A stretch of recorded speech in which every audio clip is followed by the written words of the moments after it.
Babat niskala wastu kencana baheula Prabu Siliwangi salaku pajajaran ngagaduhan pangawas setia anu namina Aki Haruman.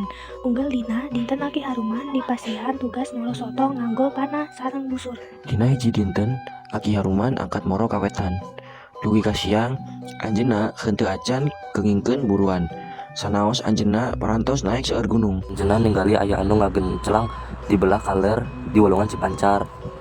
Lampu kaluar tina hiji putri anu nuju mandi, anu ngaku janten putra Sunan Rumenggong. Dina hiji dinten Aki Haruman angkat moro kawetan. Dugi ka siang anjeunna henteu acan kengingkeun buruan. Sanaos anjeunna parantos naik seueur gunung. Ai geuning istri gelis pisan tayangna widadari karek sumping di sawarga loka. Saluran anu sakitu alusna. Pun Aki antosan sakadap bae tumaros heula. Arek naon menta diantosan ka kuring. Yeun ogan anu matak menta diantosan teh rehing pun Aki anyar patepang. Ari agam putra saha nya tuang jenengan. Di mananya bumi banjar panglayungan.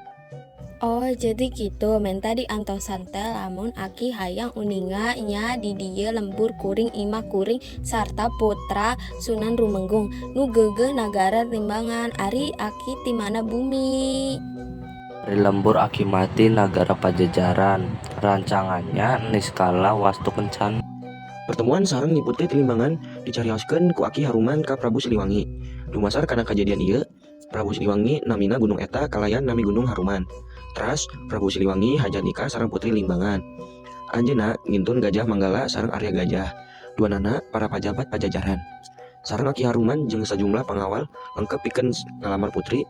Kalayan pesen yen proposal kedah hasil sareng henteu balik sateu acan jalan. 10 tahun satuluyna. Saat 10 tahun, Nyi Putri kagungan dua putra ti Raja Pajajaran, nyaeta Basweda sareng Liman Sanjaya. Dua murang kali eta dibawa ka Limbangan ku Sunan Rumenggong. Teras dijantenkeun Prabu didinya humutkeun amanat Raja Pajajaran di dua tempat anu beda. Basudewa janten patih Limbangan kalayan gelar Prabu Basudewa. Sedangkan Liman Sanjaya ngawasa daerah Dayeuh Luhur dibelah sareng gelar Raja Liman Sanjaya.